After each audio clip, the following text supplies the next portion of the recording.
খুলে যাবে, ঠিক আছে?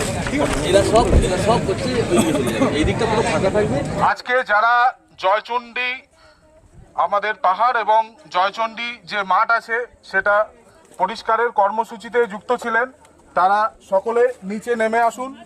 আচ্ছা, আমি তন্ময় মালাকর, রঘুনাথপুর কলেজের ইতিহাস বিভাগের অধ্যাপক এবং এনএসএসের চার্জে আছি। তো আমাকে প্রিন্সিপাল স্যার, আমাদের যিনি বর্তমানে রয়েছেন ফাল্গুনী মুখোপাধ্যায় স্যার, আমাকে পরশুদিনকে ফোন করেছিলেন এবং করে তিনি বললেন যে আমাদের রঘুনাথপুর থানার যিনি ইন্সপেক্টর ইনচার্জ রয়েছেন অতনু সাঁতরা মহাশয়, তো তার সাথে একবার যোগাযোগ করতে। তো তার সাথে যোগাযোগ করে আমি জানতে পারি যে রঘুনাথপুর থানার পক্ষ থেকে একটা উদ্যোগ নেওয়া হয়েছে যে জয়চণ্ডী পাহাড়, যেটা আমাদের রঘুনাথপুর তথা পুরুলিয়ার একটা অন্যতম শ্রেষ্ঠ পর্যটন কেন্দ্র।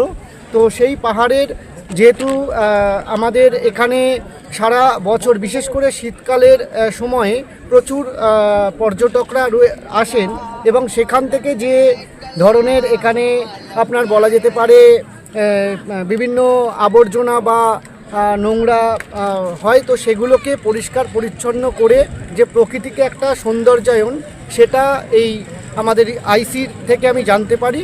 তো সেই আইসির নির্দেশনায় আমি রঘুনাথপুর কলেজের যারা আমাদের স্টুডেন্টরা রয়েছে এনএসএসের, তো তাদের একটা প্রয়াসে তিনি বললেন যে এটা একটা যৌথ উদ্যোগ হবে, থানা এবং কলেজ, তার সাথে রঘুনাথপুর পৌরসভার যিনি মাননীয় পৌরপ্রধান আছে তিনিও এর সাথে যুক্ত হয়েছেন এবং যে ফরেস্ট বিভাগের যারা আধিকারিক রয়েছে তারাও যুক্ত থেকে একটা আমরা সম্মিলিত প্রয়াসে আজকে সকাল 9টা থেকে এই পরিষ্কার পরিচ্ছন্নতা তথা সাফাই অভিযানটি শুরু করেছি এবং আমাদের চারিপাশে জয়চণ্ডী পাহাড়ের যতগুলো 4টে পাহাড় থেকে শুরু করে তার আশেপাশের যে জায়গা সেগুলোকে আমরা সাফাই করছি।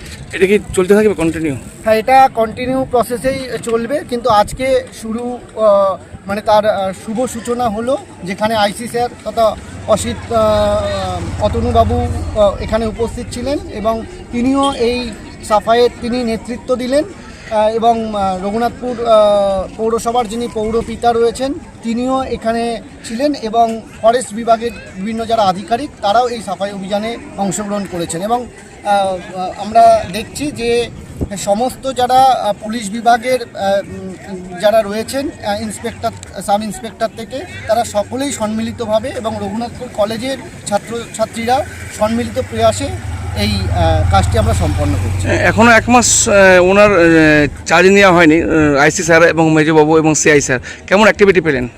খুবই মানে তৎপরতা এবং খুবই পুলিশ প্রশাসনের পক্ষ থেকে তারা যেভাবে আমাদেরকে মানে তাদেরই নির্দেশনা এবং তাদের সহায়তায় যেভাবে কাজটি হচ্ছে তাতে আমি খুব খুশি এবং এখানকার যে প্রশাসন এবং এখানকার যে পুলিশ তারা সর্বতভাবে পুরো A to Z তারা নিজেরা হাত লাগিয়ে কাজ করছেন এবং আমাদের ছাত্রছাত্রীদের নিয়ে ছাত্রছাত্রীদের সহায়তায় সেটা করছেন এবং আমি আমার এই 2 দিনের মধ্যেই আমি তাদের সাথে আমার পরিচয় বা একদম ক্লোজ কন্ট্যাক্টে তাদের সাথে কাজ করছি এবং তাদের কাজের তারিফ না করে থাকা যাচ্ছে না এবং তার পাশাপাশি রঘুনাথপুর পৌরসভার যিনি পৌরপিতা রয়েছেন বা অন্যান্য কাউন্সিলররা তারাও এর সাথে যুক্ত হয়েছেন। সুতরাং প্রশাসন এবং যেটা একটা সরকারের একটা সংযোগ এখানে খুব গভীরভাবে প্রত্যক্ষ করা যাচ্ছে সাফাই অভিযানে।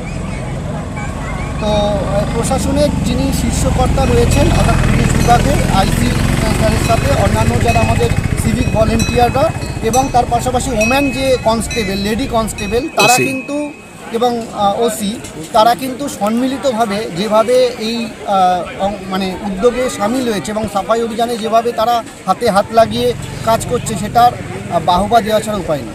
আপনার পরিচয়? আমি রঘুনাথপুর কলেজের সহকারী অধ্যাপক তন্ময় মালাকর এবং এনএসএসের যে ন্যাশনাল সার্ভিস স্কিম তার প্রোগ্রাম কোঅর্ডিনেটর। ধন্যবাদ। ওয়েস্ট কিওর ফার্মা এখানে প্রতি শনিবার সকাল 11টা থেকে বসছেন শিশুরোগ বিশেষজ্ঞ ডাক্তার চিন্ময় নন্দী। প্রতি রবিবার বিকেল 3টেয় বসছেন জেনারেল ফিজিশিয়ান অরিজিৎ ভট্টাচার্য। প্রতি শুক্রবার সকাল 8টায় বসছেন মেডিকেল অফিসার ডাক্তার অভিষেক দত্ত।